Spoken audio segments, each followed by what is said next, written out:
नमस्कार। विदेश से एमबीबीएस करने का सपना बहुत लोग देखते हैं, लेकिन आज हम सपनों की नहीं बल्कि हकीकत की बात करेंगे। और वो हकीकत है डेटा। क्योंकि देखिए, इस पूरे सफर में जो सबसे जरूरी नंबर है ना, वो फीस का नहीं है, वो है लाइसेंसिंग एग्जाम का पास रेट। तो चलिए आज इन नंबर्स को ही डिकोड करते हैं।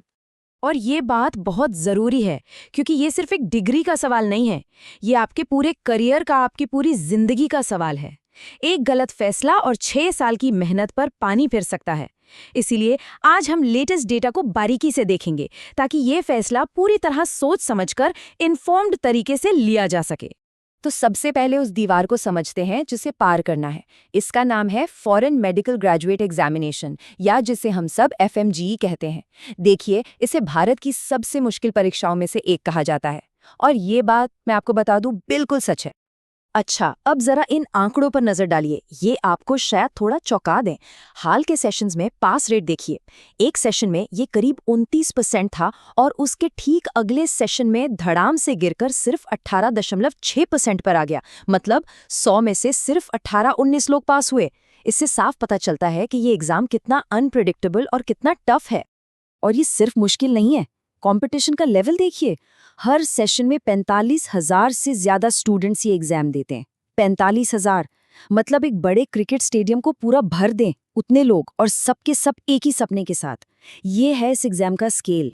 तो सवाल ये है कि इस मुश्किल लड़ाई के लिए कौन से देश अपने स्टूडेंट्स को सबसे अच्छी तरह तैयार कर रहे हैं। चलिए उन देशों से शुरू करते हैं जो इस लिस्ट में हमेशा टॉप पर रहते हैं, जो हमारे विनर्स हैं।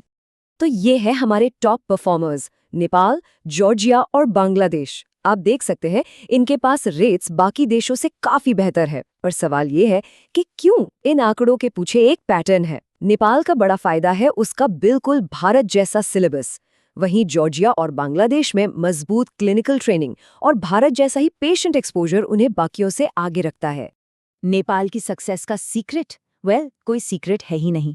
वहाँ का मेडिकल सिलेबस, मतलब किताबों से लेकर बीमारियों के पैटर्न तक, सब कुछ बिल्कुल भारत जैसा है।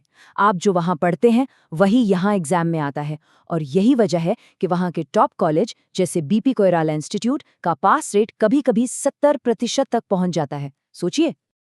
अब बात करते हैं जॉर्जिया की। ये आप कह सकते हैं एक राइजिंग स्टार है इंडियन स्टूडेंट्स के लिए। यहाँ से 4,000 से ज़्यादा स्टूडेंट्स एग्जाम देते हैं, और पास रेट भी करीब 36% है, जो कि बहुत अच्छा है। और इसकी सबसे बड़ी वजह क्या है?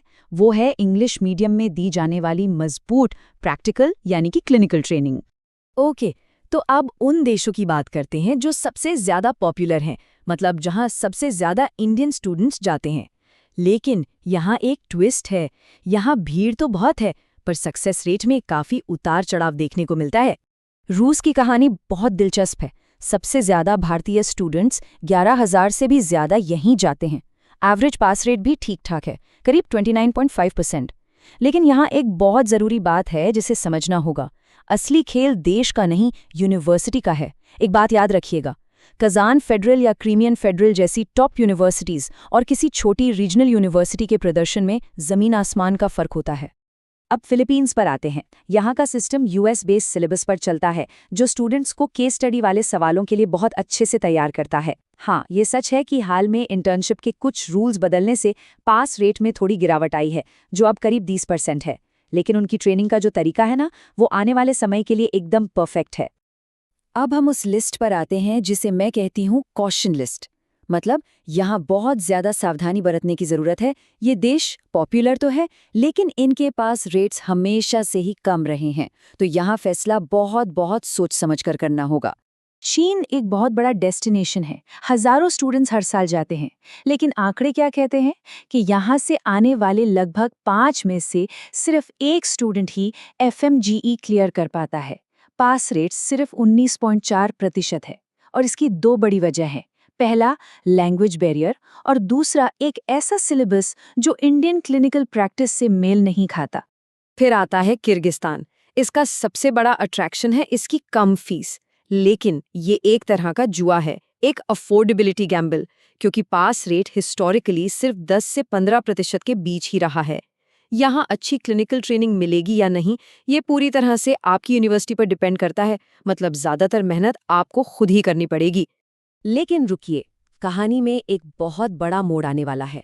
जो लोग अब जाने की प्लानिंग कर रहे हैं, उनके लिए खेल के नियम पूरी तरह बदलने वाले हैं।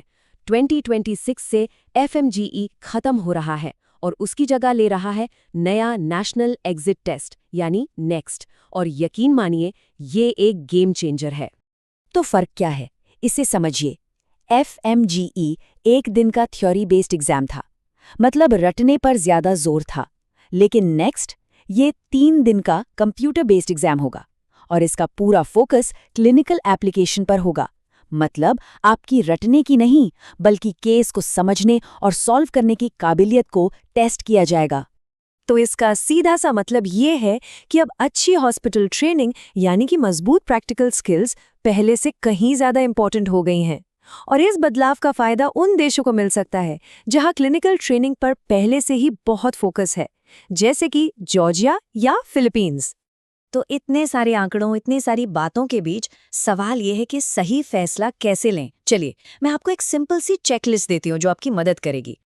एक काउंसलर के तौर पर मेरी 3 सबसे ज़रूरी सलाह हमेशा याद रखिएगा। नंबर 1, सिर्फ देश का नाम देखकर एडमिशन मत लीजिए, उस देश के अंदर एक टॉप परफॉर्मिंग यूनिवर्सिटी चुनिए। नंबर 2, एडमिशन से पहले एनएमसी की वेबसाइट पर जाकर उस खास कॉलेज का लेटेस्ट पास रेट खुद चेक कीजिए। और नंबर 3, एग्जाम की तैयारी के लिए लास्ट ईयर का इंतजार मत कीजिए, 3rd ईयर से ही इसकी तैयारी शुरू कर दीजिए।